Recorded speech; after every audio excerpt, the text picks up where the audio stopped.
countries, nations in the age of globalization. The First World War's extended tragedies. Few recent 100 years anniversaries resonated so loudly as November 2018's marking of the end of the world's first truly global armed conflict. The war's enormous carnage scared the memory of a generation, but its most tragic legacy was the resulting communist rule in Russia 1917.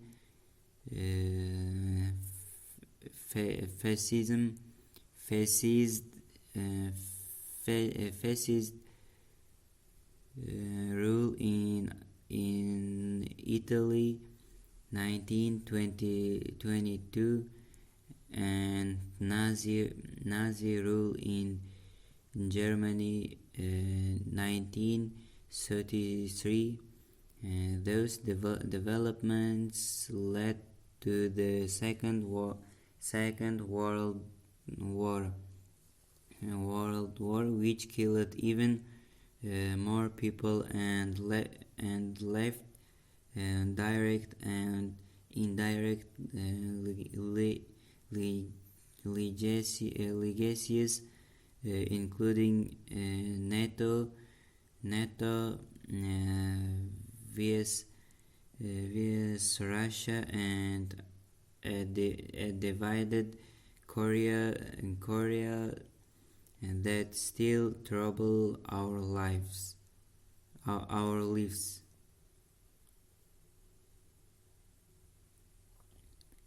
Even though the Second World War was deadlier, a case can be made that the First War constituted the critical disaster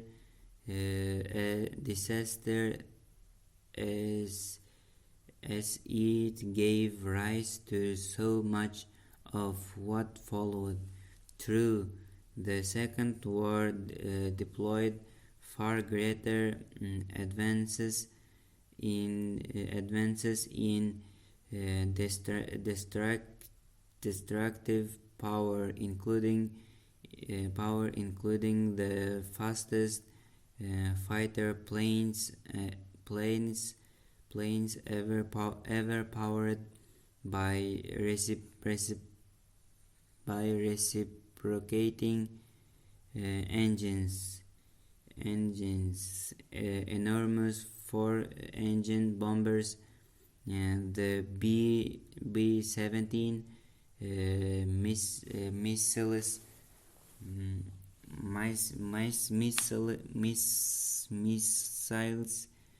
the German V1 and V2, and at the war's very end, the nuclear bombs that destroyed Hiroshima and Nagasaki. In comparison, the First World War, with its entrenched and barely shifting fronts, was a decidedly less dynamic conflict. But a closer look shows that purely technical advances were indeed critical for lengthening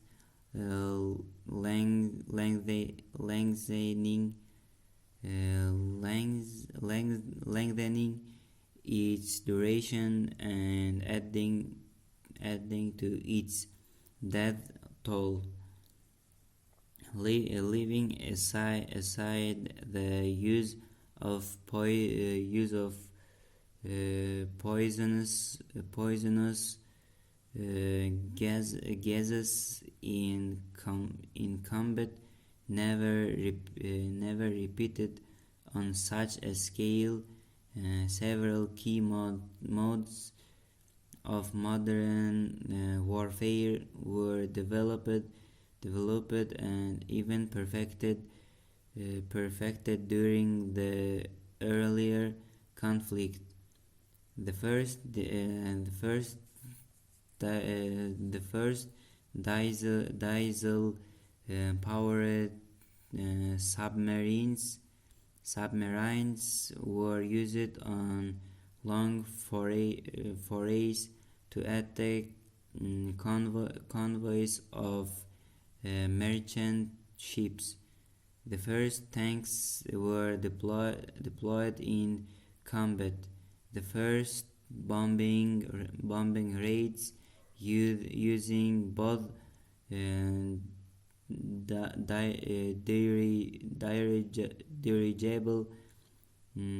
dirigibles and airplanes were mounted. The first battle-ready aircraft carrier was launched in 1914. The French successfully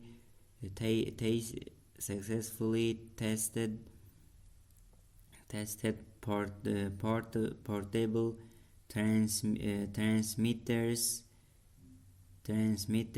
enabling voice communication from the air to the ground in 1916 and from air to air in 1917, beginning the old road toward ever smaller, ever more usable electronic components. But amid all these developments, we must single out the momentous innovation that allowed a blockaded Germany to endure its two-front war for 4 years. The synthesis of ammonia. When the war began, the British Navy cut Germany off from imports of Chilean nitrates needed to produce explosives, but thanks to a remarkable coincidence, Germany could instead supply itself with homemade nitrates. In 1909, Fritz Haber, a professor at the University of Karlsruhe, had ended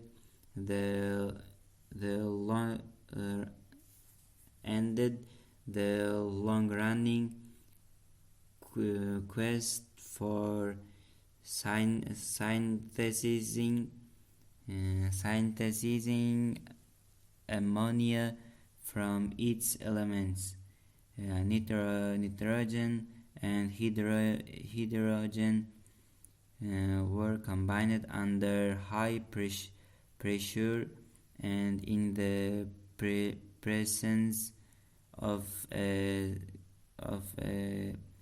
catalysts to make ammonia NH3. By October 1913, BASF, then the world's leading chemical conglomerate under the leadership of Karl Bosch had commercialized the process at the world's first ammonia plant in Oppau in Germany. This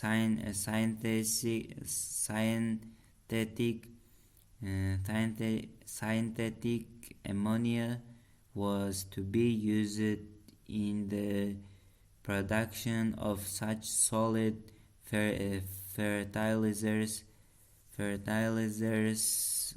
as sodium or ammonium nitrate. See the world without synthetic ammonia. This page. But the war began less than a year later, and instead of converting ammonia into fertilizer, BASF began to mass produce the compound for conversion into nitric acid to be used in the synthesis of wartime explosives. A larger ammonia plant was completed by April 1917 in Leuna, west of Leipzig, and the combined production of the two plants sufficed to support Germany's manufacture of explosives until the war's end. The new capability of industry to find ways around every shortage helped to drag out the First World War, adding millions of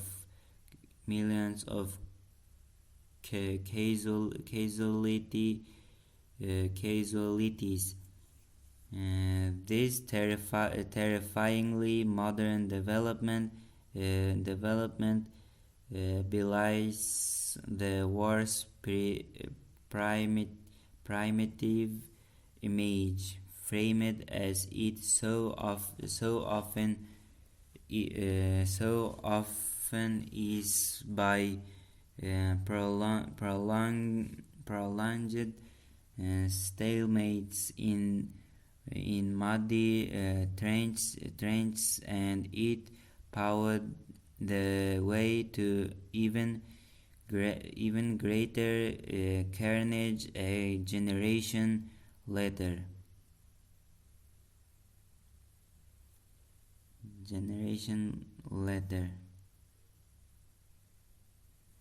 Is the US really exceptional? Believe in American exceptionalism, that unique blend of ideas, and love of liberty made so powerful by great technical and economic accomplishments, is alive and well. Even former President Obama, the man known for his unemotional approach to governing, and hence a reluctant endorser to begin with, has come around. Early in his presidency in April 2009, he affirmed his belief by essentially denying it. I believe in American exceptionalism, just as I suspect that the Brits believe in British exceptionalism, and the Greeks believe in Greek exceptionalism. By May of 2014, he had relented. I believe in American exceptionalism with every fiber of my being. But such proclamations mean nothing if they cannot stand up to the facts. And here,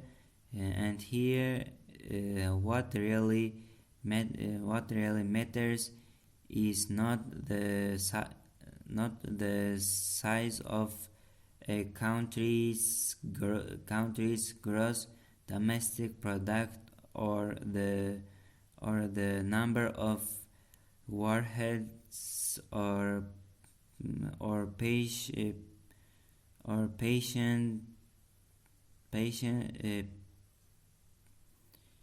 patent warheads or patents it may possess, but the variable that truly captures its citizens' physical and intellectual well-being. These variables are simply life, death, and knowledge. Infant mortality is an excellent proxy for a wide range of conditions, including income, quality of housing, nutrition, education, and investment in healthcare. Very few babies die in those affluent countries where people live in good housing, and where well educated parents themselves well nourished feed their children properly, and have access to medical care. See the best indicator of quality of life. Try infant mortality. This page. So how does the United States rank among the world's roughly 200 nations. The latest available comparison shows that with 6 of every thousand live-born babies dying in the first year of life. The US does not figure among the top 25 nations. Its infant mortality is far higher than in France 4, Germany 3, and Japan 2, and the US rate was 50% higher than in Greece 4. A country portrayed in the press as an utter basket case ever since the financial crisis. Excusing that very poor rating by saying that the European countries have homogeneous populations does not work. Modern France and Germany are full of recent immigrants spent some time in Marseille or Düsseldorf. What matters more is parental knowledge, good nutrition, the extent of economic inequality, and access to universal health care. The United States being notoriously the only modern affluent country without the latter.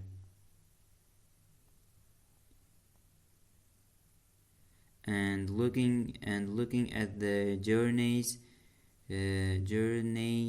and gives an almost identically poor result. Recent U.S. life expectancy nearly 79 years for both sexes does not even rank among the top 2,000 countries worldwide, and is again behind Greece about 81, as well as South Korea nearly 83. Canadians live more than 3 years longer on average, and Japanese about 84, nearly 6 years longer as compared to their US counterparts. Educational achievements of US students, or a lack thereof, are scrutinized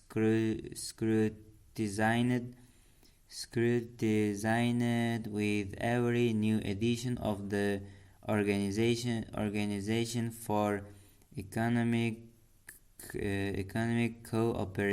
Cooperation and Development's program for international student assessment, or PISA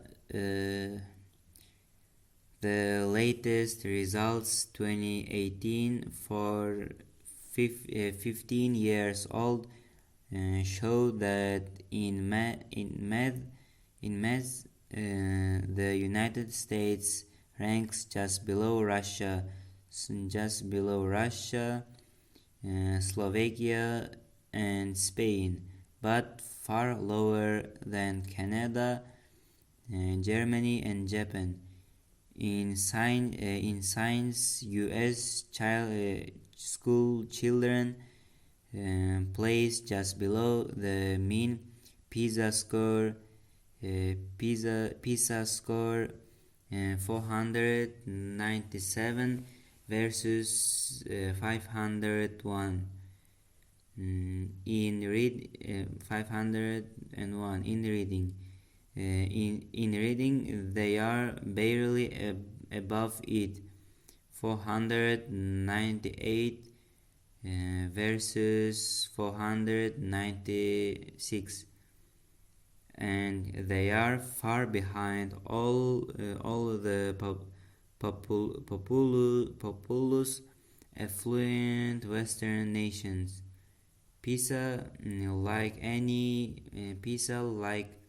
any such study, has its weaknesses, but large differences in relative rankings are clear. There is not even a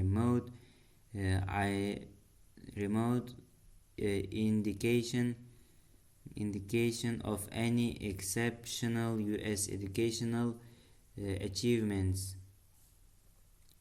American readers might find these facts discomforting, but there is nothing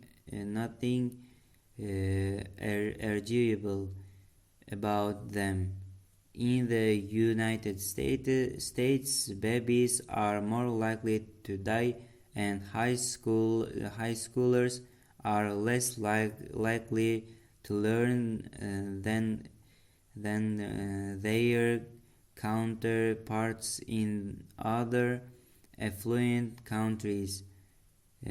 Politicians may look far and wide for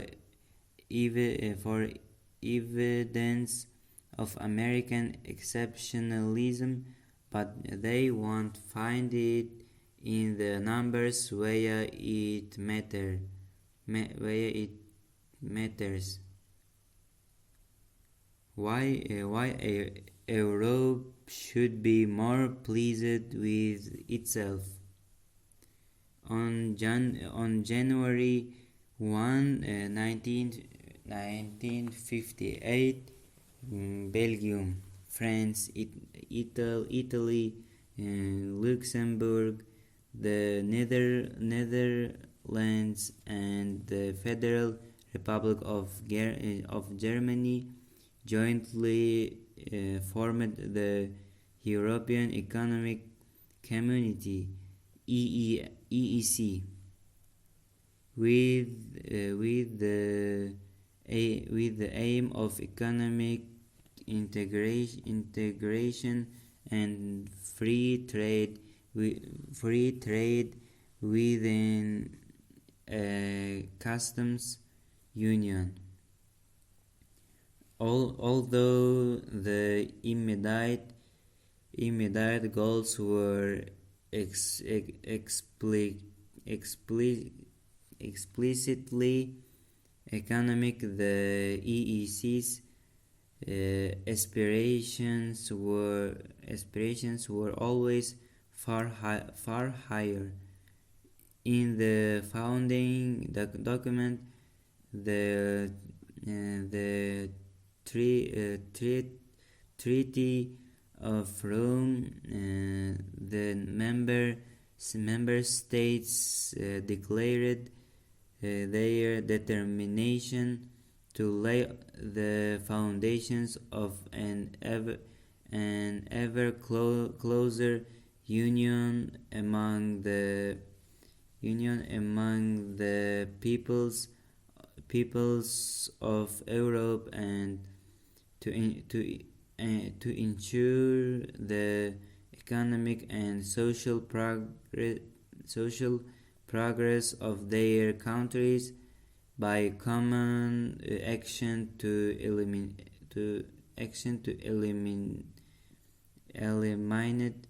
the barriers which divide Europe. At that time, these goals seemed to be quite unrealistic.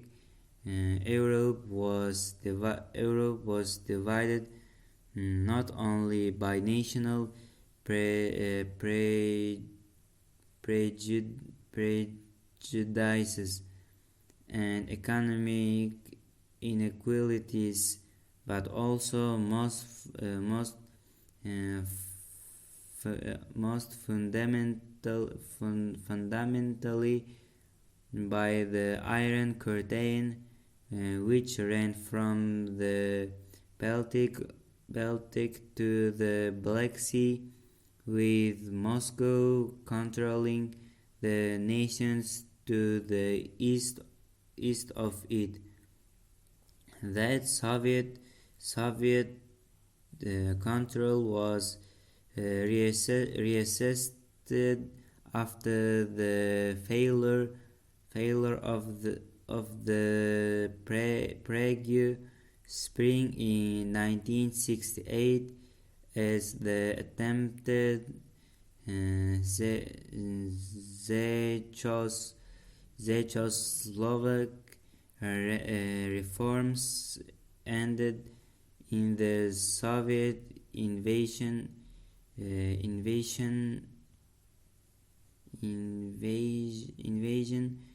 of the country, while the EEC continued to accept new members, the United Kingdom, Ireland, and Denmark in 1973, Greece in 1981, Spain and Portugal in 1986, and then after the USSR collapsed in 1991, the way was opened to pan-European integration.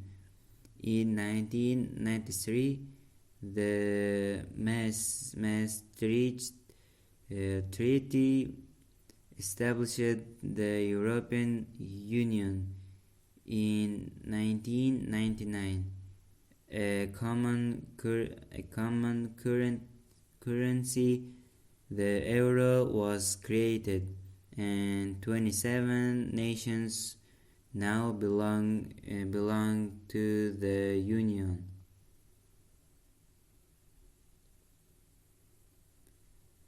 The EU has just over 450 million people, less than 6% of the global population, but it generates nearly 20% of the world's economic output, as against almost 25% for the United States. It accounts for nearly 15% of global exports of goods, more than the United States, including cars, airliners, pharmaceuticals, and luxury goods. Moreover, half of its 27 members are among the top 30 countries in terms of quality of life as measured by the United Nations Human Development Index and yet today the EU is witnessing mounting warriors and disaffection. The bonds of union are loosening are loosening, and the UK has left outright. outright. Within Europe, the commentariat offers endless explanations of this new centrifugal temper. The excessive bureaucratic control exercised from Brussels, the resertion of national sovereignty, and poor economic and political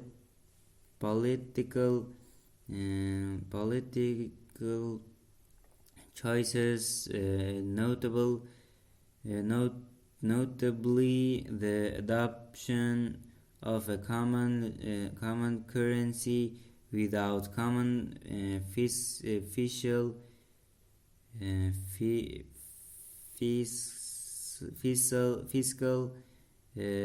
responsibility. I must confess that I am puzzled. As somebody who was born during Nazi occupation, who grew up on the wrong side of the Iron Curtain, and whose family history is typical of Europe's often complicated national and linguistic origins. I see today's Europe's shortcomings and all as a staggering outcome too good to be believed. Surely these achievements are worthy of redoubled efforts at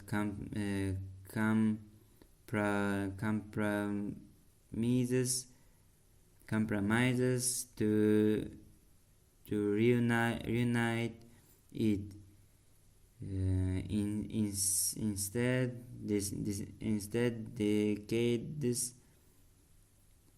decades of peace and prosperity have been taken for granted, and lapses and difficulties, some inevitable, some unpardonable, have served to reignite all biases and animosities. My wish for Europe make it work. The failure to do so cannot be contemplated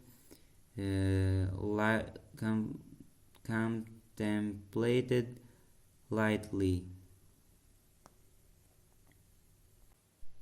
Brexit.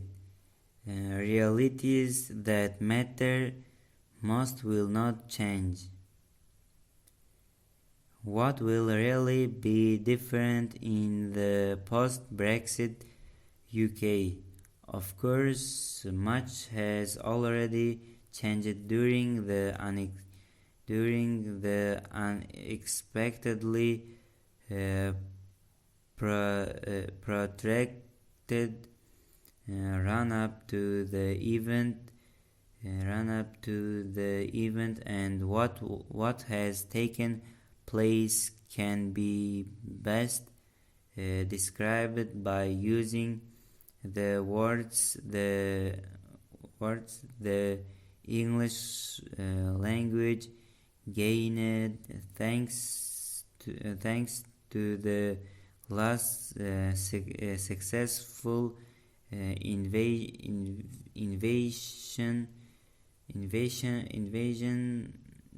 of those islas. The country has been through a disorienting period of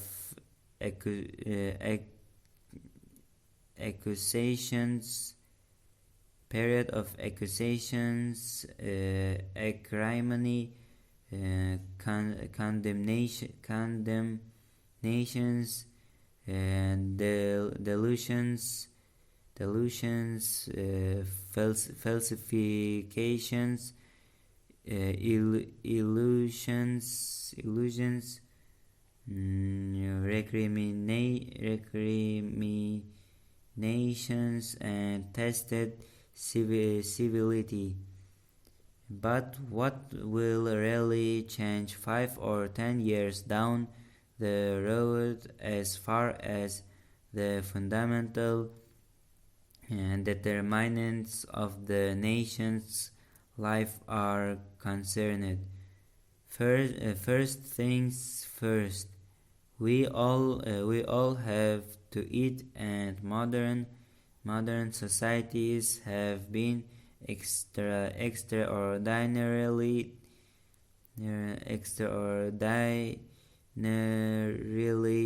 successful in supplying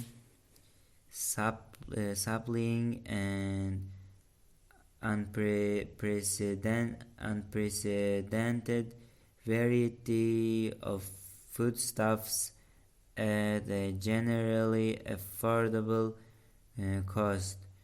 We have to energize our buildings, our industries, and our transport by incessant flows of fuel and electricity. We have to produce and renew the material foundations of our societies by manufacturing, building, and maintenance, and we need adequate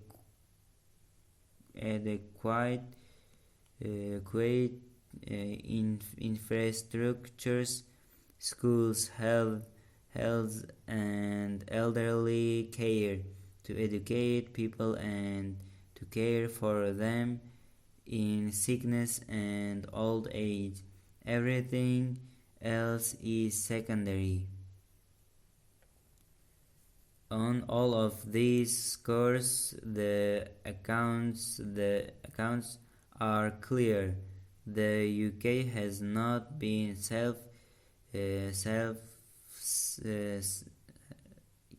the UK has not been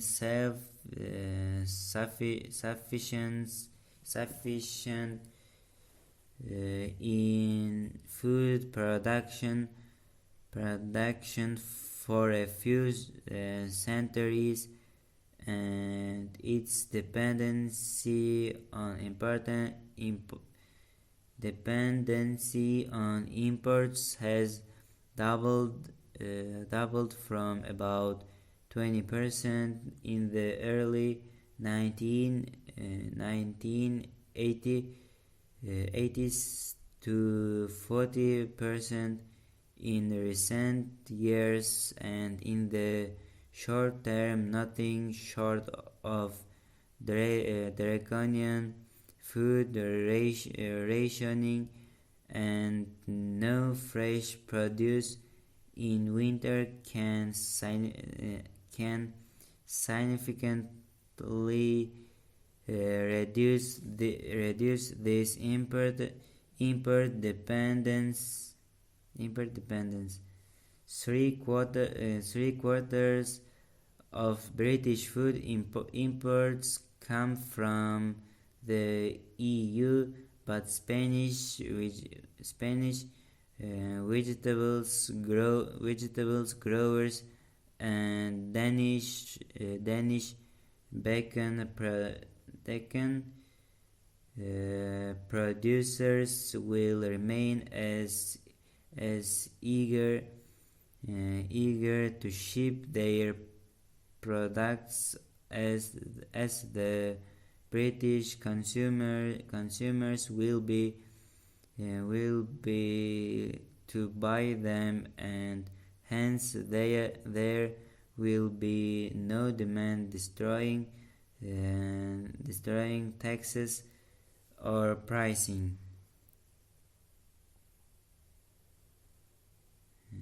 The last time the UK was a next exporter of energy, oil and gas from the North Sea was in 2003, and in recent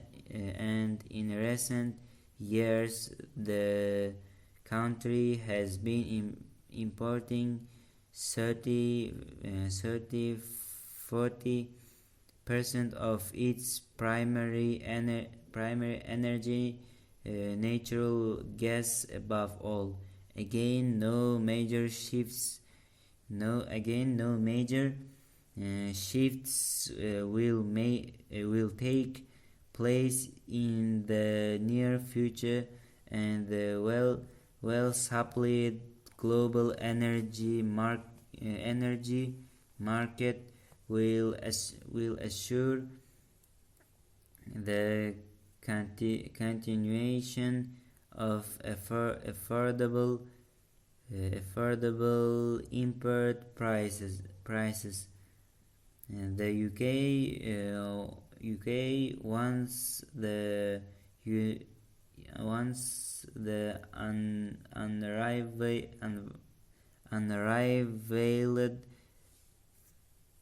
unrivaled inventor and pioneer of modern science-based manufacturing. It is the country of Michael Faraday, Isambard Kingdom, Brunel, James Clerk Maxwell, and Charles Algernon Parsons. After all, is already more deindustrialized than Canada, historically the least industrialized Western nation. In 2018, manufacturing accounted for 9% of the British GDP, compared to 10% in Canada, 11% in the US, and respectively 19, 21 and 27% in such remaining manufacturing superpowers as Japan, Germany, and South Korea, and 32% in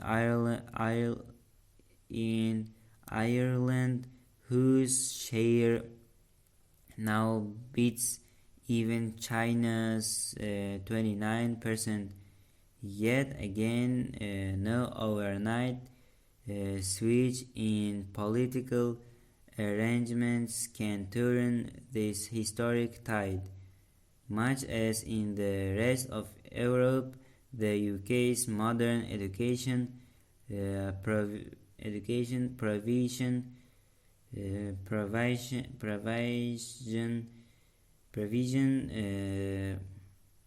has put excessive stress on quantity.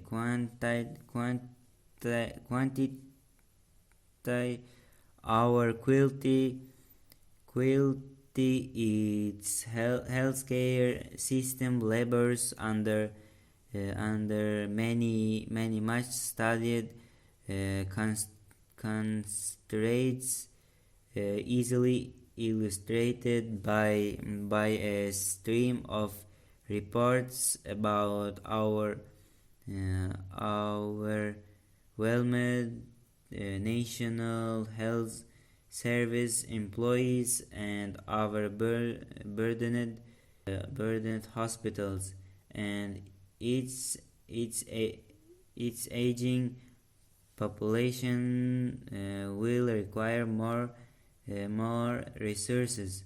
The country's old age dependency ratio, number of people 65 and older as a share of all economically active people 64 years of age, standing at 32% in 2020, still slightly lower than in France or Germany, will increase to 47% by the year 2050. No governmental intervention and no declaration of regained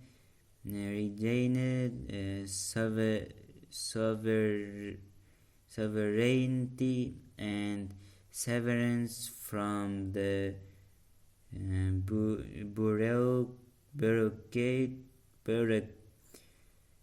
bureaucrats of Brussels will have any effect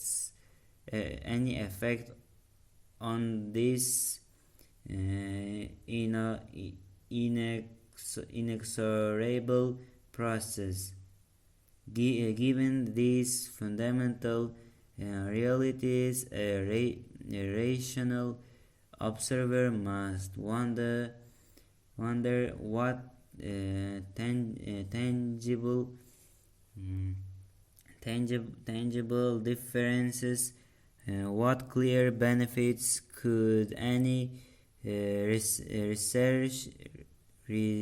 resertion of British insularity bring.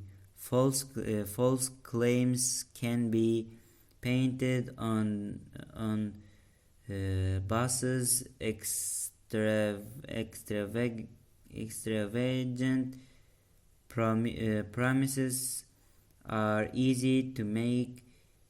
Feelings of pride or satisfaction may become fleetingly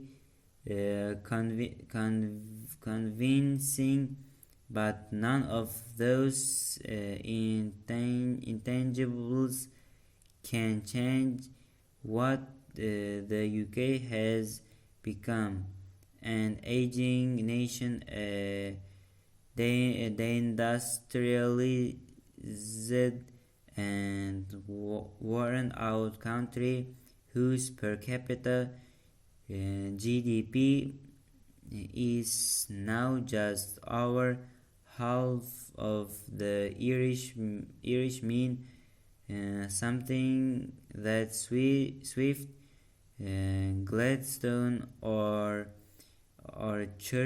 Churchill would find utterly unfathomable. Another has been power whose claim to uniqueness rests on having too many troubled princes and on exporting consumed TV series set in fading country mansions staffed with too many servants.